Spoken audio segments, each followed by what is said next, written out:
Hey family, it's your girl Carter Sade, and you are now tuned into Carter's Table Talks.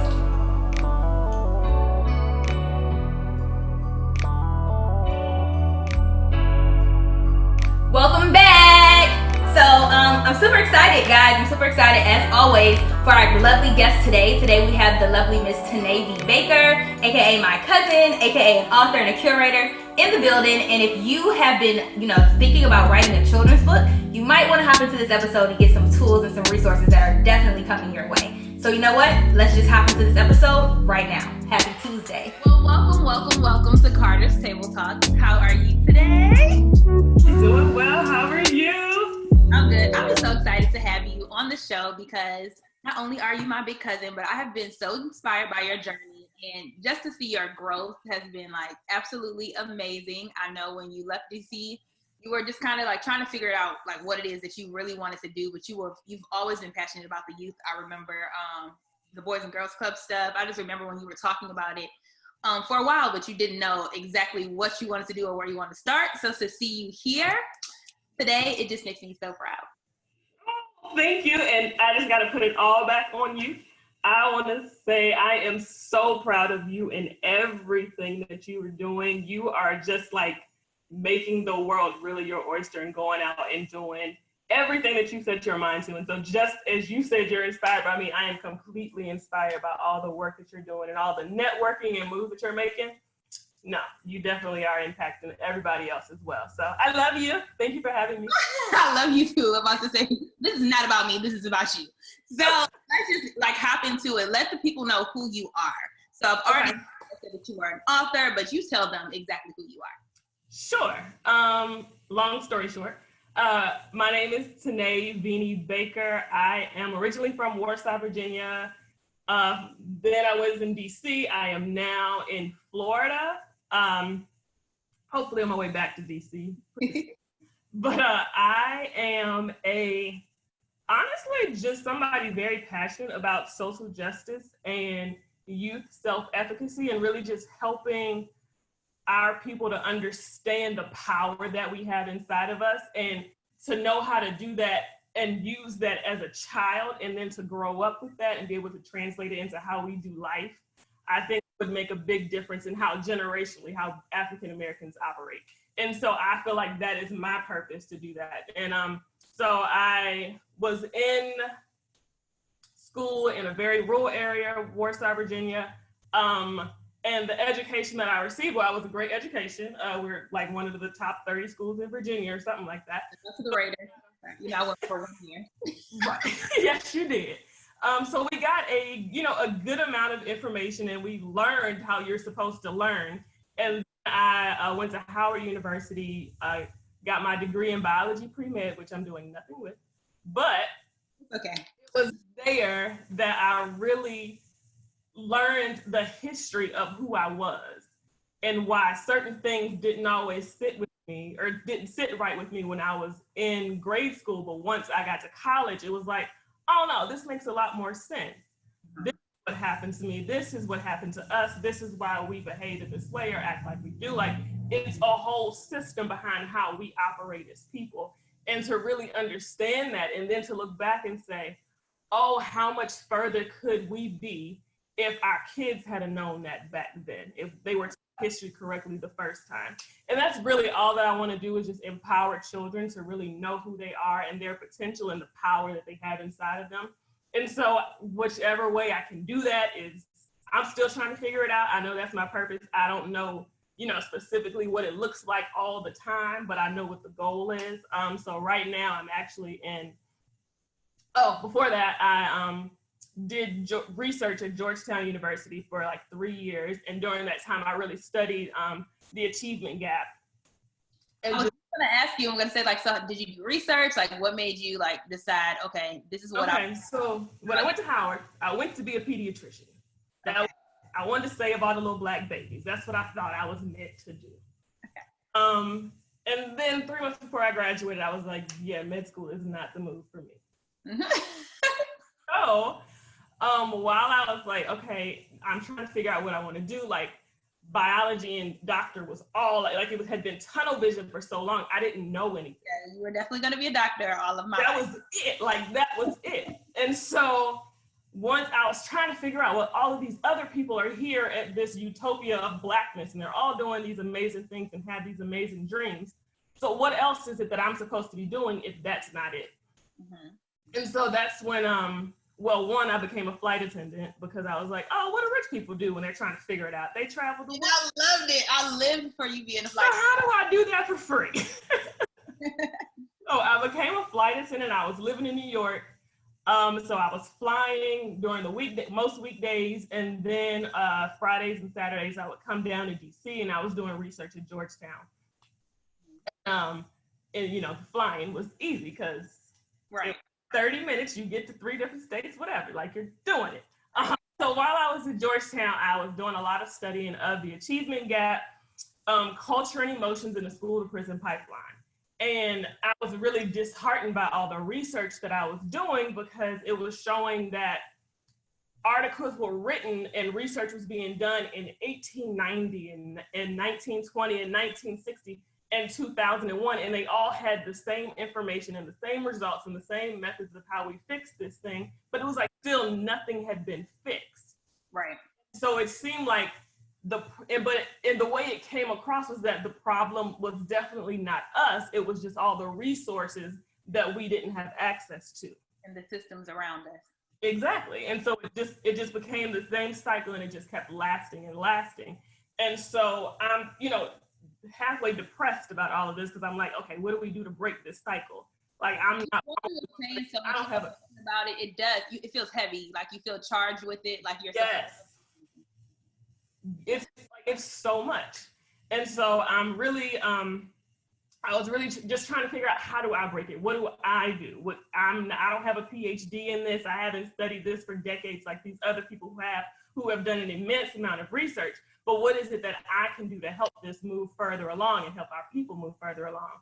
And basically, I just started thinking about, okay, my writing is something that I'm really passionate about. It's something I really, really enjoy.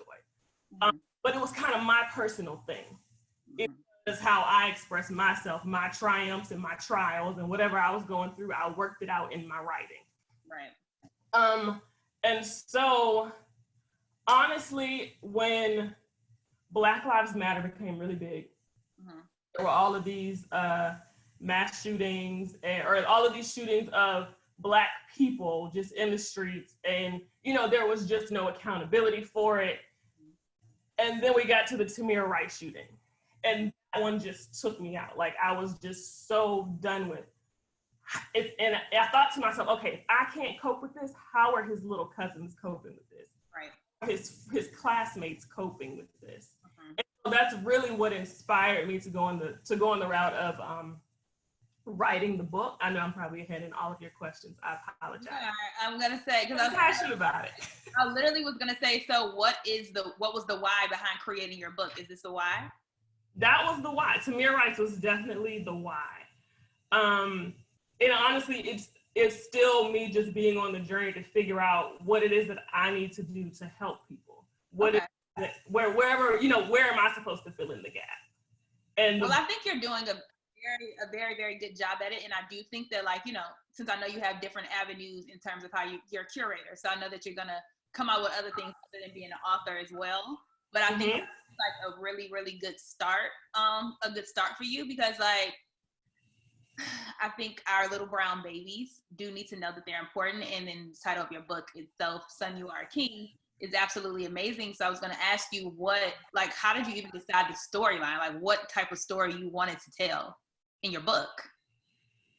Honestly, I just wanted it to be empowering. I wanted there to be a reigning message throughout the book that says, no matter what, you are still powerful. You are still a king. You still have some type of authority in how you run your life. You still have potential and you still have power that translates into how you can show up in the world.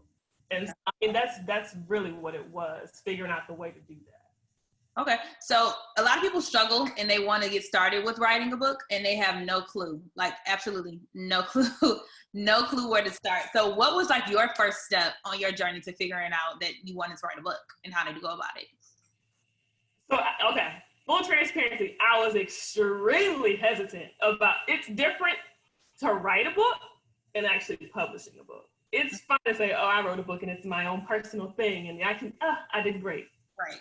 That's different than, oh no, I'm putting this out there for the world to see and for them to judge and critique or whatever.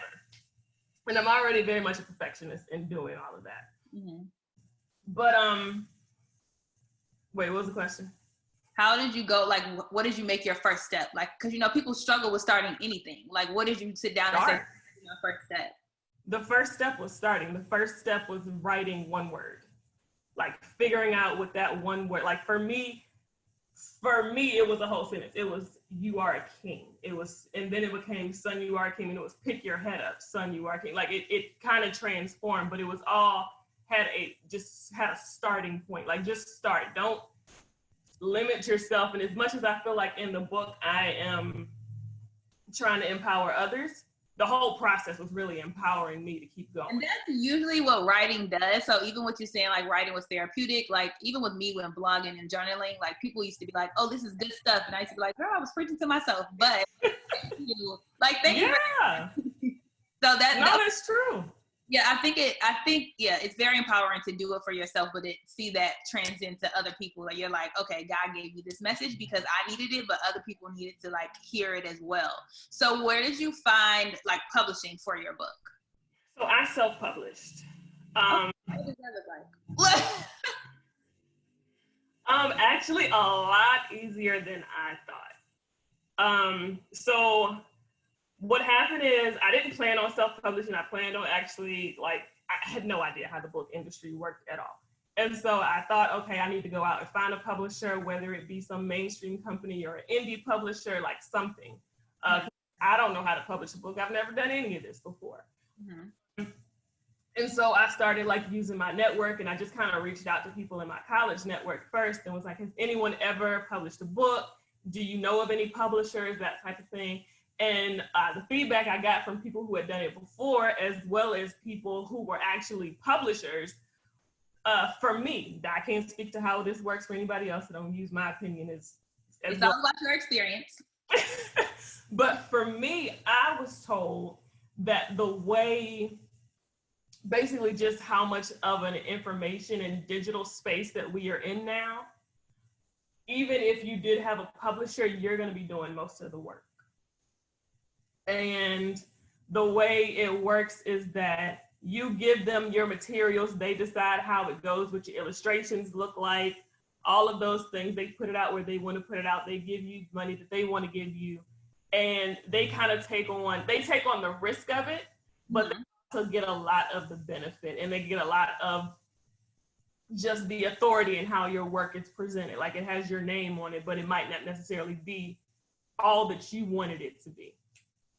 And so when I was talking to an indie publisher, they were still saying, oh no, you're gonna, even if we do publish it, you're still gonna have to do a lot of the work as it pertains to marketing and whatnot. Like that's not, and that was like my big thing. It was like, I don't know how to get into these marketing spaces. Mm-hmm. And like your help with that. And for them, they were saying, oh no, you still really have to do the marketing yourself.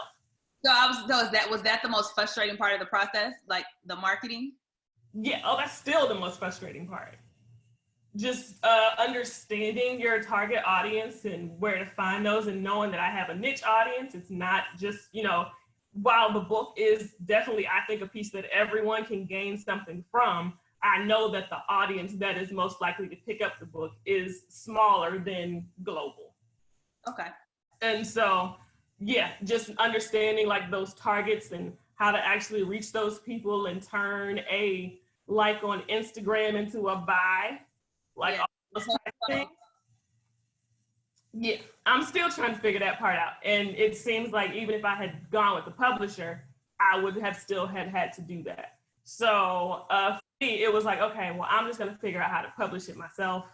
Because if anything, I was like, oh, if I figure this out, I might be able to make that another business stream and help somebody else. Right. So, I mean, I was just trying to add something else to my little resume, figure out how to do it. But it's amazing what Google can tell you too. So like, or YouTube, like I absolutely love YouTube because you can find out so many tips. It's just that sometimes we don't take advantage of all of the free work resources that are actually out there. Like we just don't take advantage of it. I think it's kind of lazy in a sense, or we just don't want to sit there and dive through information. We need something like this, like you and I are doing, where you just tell me the steps. Exactly. So that's pretty much what it is for me. So you have really good artwork in this book. I know you didn't draw it, so I did not. But tell us about that. Like, how did you go about getting artwork? Did you? Well, first I got scammed. You got scammed? I got scammed. Why did you scam? So first, illustrations were like very important to me. I wanted to make sure that the words that I was saying, I felt like they were so powerful. I wanted the artwork to really convey that, even if the child couldn't read, I wanted them to see themselves in the book and really, feel the message of it. Mm-hmm.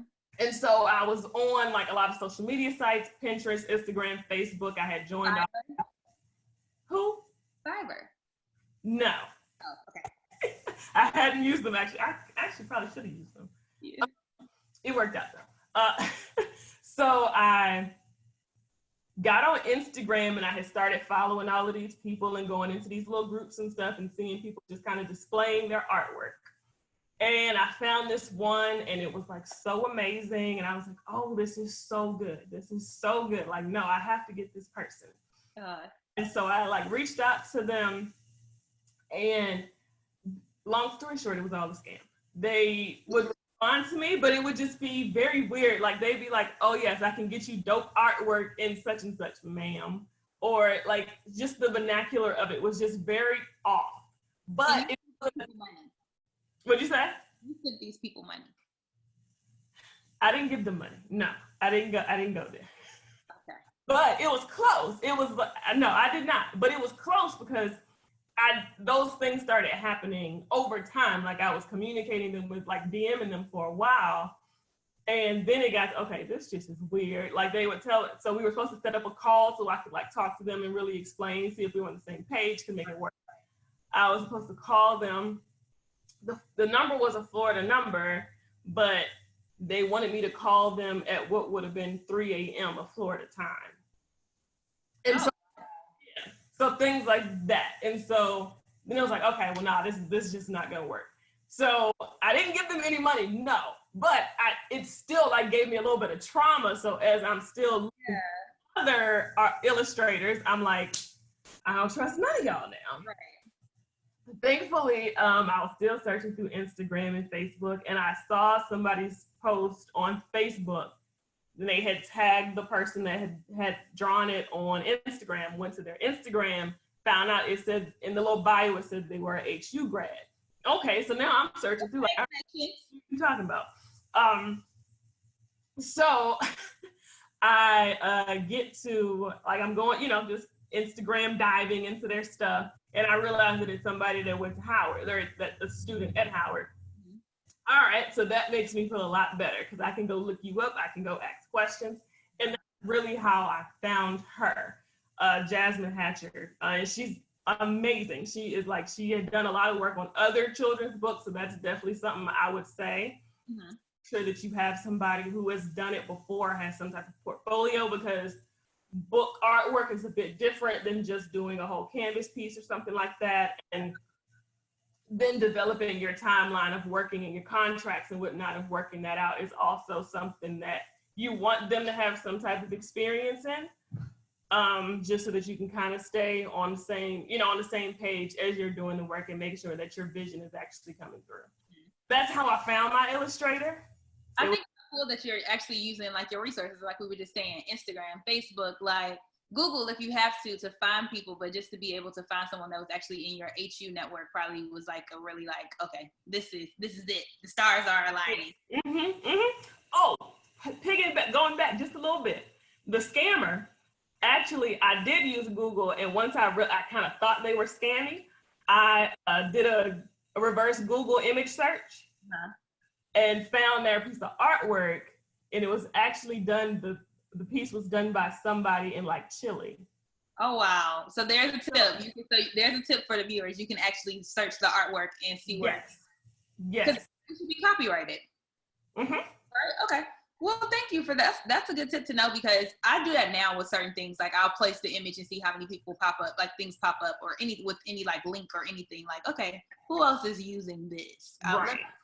So on average, like how expensive or how much do you think you spent to even start this process? Illustrations are definitely the most expensive part. I paid probably $800, something like that. Like, and not everybody is that expensive. I will say that, but I wanted what I wanted. Right. And she was like extremely good, and I really trusted her, and I really felt like she understood the vision, and so I was willing to invest that into it. Okay. So do you think, okay, so illustrations was the most expensive, and I'm guessing because you did your own publishing, that was like pretty cheap. It was. The only thing I really had to pay for was the ISBN numbers. Okay. So you actually, when you said you did your own publishing, you actually made a business by it? Mm-hmm. Okay. So Even Me Publishing is the name of the business that my ISBNs are under. Okay, so when I write my book, I know. Thank you. Yeah. Okay. So in the book, you say the stories about a boy losing his innocence and finding his power, which I think is like really prevalent among young women in our community today, unfortunately. But what advice, like, because we used to have these conversations, and I used to say, I want to work with like the fathers or the people who have already been because everybody wants to help the youth. But what advice would you have to a Black father who's raising or will be raising young Black boys in this climate? I mean, I'm not a man, so I can't, really speak to it. But I would say, honestly, validate feelings. Mm-hmm. Validate whatever. I think a lot of times we don't think that our kids experience emotions the way we do. And even though they may not always be able to verbalize that or articulate what they are feeling, understand that they understand that energy. And so really just validating their feelings and whatever it is that they're going through, taking that time out to not coddle them, but empower them in how to navigate that and work in that. Because for every obstacle, there is a way through it. Mm-hmm. So if you don't know how to get through it, you could just be going around in circles and wasting time. And so if we're able to teach the children that from a very young, time of age, then as they get older, that's something that's a pattern that they'll have built and have practiced. And so they can just easily do it. And that's how they would navigate life. So do you feel like, it's so crazy because like we aren't parents right now. And sometimes people can say like, how can you be so passionate about like a child and you don't have a child yourself, which I think is so, absurd. But do you think like with the climate today, are you afraid to have little Black boys in today's climate? Am I afraid? I mean, in all honesty, there has to be a part that says yes. Yeah. The part that is, I can already see myself being like overprotective mm-hmm. and already questioning, oh my God, but how does that really work out for him in the long run? Right. And so, yes, I am afraid, but you can't let fear define how you exist and how you move. I always think about the fact that, as a parent, we will be responsible for like, in the beginning, at least for all of the tools and resources that they have, like the way that they mold themselves, the way that they think, and like, just kind of their trajectory in life. And so mm-hmm. that scares me when I'm just like, and then like you said, though, being overprotective because it's not your child that you're really more so concerned about, it's everybody around them. That you got to be like, oh, I got to watch this person. Oh, I have to teach my child how to talk to the police, like how to act mm-hmm. like and stuff like that. I feel like to me, it plays with my mind. I'm just kind of like, I don't want to have that conversation. Like when you see a cop, this is what you have to do. Like, right. But to know that that's our reality now is just so unfortunate. And just, it's still mind boggling to me because I'm just like, I don't know. Like, I don't know if I want to raise little Black boys right now. I mean, that's real. I love them so much. Like I see them, like I'm working at a school now. And when I see them, I'm just like, oh, just give me hugs. And you want to just give them so much love because you feel like the world is so hard. And then mm-hmm. like, they're so innocent and so sweet right now. And then it's like when they grow up, you want them to keep that, like keep that same innocent, keep the right. little joy, like keep all of that. And I just think I struggle with how do I get them to keep that, like with everything that's going on. I mean, I feel like Black mothers and probably just us thinking of being potential mothers, that's like a lot of control that we just have to like give it to the world and give it to God. Yeah. I mean, because there's like that's a God thing. Like we can't be around that child 24 hours a day. So all we do is pray their protection and that we have empowered them to make the right decisions and understand that when things happen, that when other people do things to them, it isn't something about them that's the issue. That's the other person projecting onto them. So I think really just not brushing over things or not being afraid to talk about those type of things is something that would really help aid that child in figuring out how they're supposed to navigate and be and prosper in life. I think that's great. And so I know that you have, to close this out, I know that you have an announcement that we're going to share with the people. So Tena, do you want me to tell the announcement or do you want to go ahead? Sure, go ahead. It's your show. Today, Miss Baker will have a virtual reading on Thursday, May the 7th. Families, tune in. Show the book. Tune in where she will do a live virtual reading of her amazing book, Son, You Are a King. So if mothers, fathers, if you're on the line and you have a little boy, please make sure that they are tuning in. And what time is this going to be? 7 p.m. Eastern time, 6 p.m. Central time. 6 p.m. Central time. So they'll be able to get a live reading of your book. And so guys, I'm also going to go ahead and drop the link in the handle so you guys can order your copy of Son, You Are a King. And yes. So one more thing, I'm gonna add a little special in there. I'm also gonna do a free ebook probably a few days before that, just so people can download it and you can read along with me when we do it on Thursday.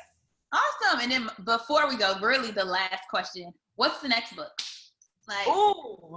What's the next book? I think the title is My Love, You Are a Queen. Okay, so it's for little girls now. It's a picture book. Yep. Okay, so I was wondering if you were going to do something for little girls or if you were just going to be fixated on little boys. No, I gotta put the girls in there, but for me, the girls is harder to write because it's so much I would want to tell myself. Yeah. So yeah, it's coming up. Okay, so part 2, guys, we'll have part 2, a book for our little ladies. I'm so looking forward to it. Thank you so much for your time and attention and your love. Thank you. Until next time, Love y'all. Bye. I'm going to go ahead and stop the recording. Stop.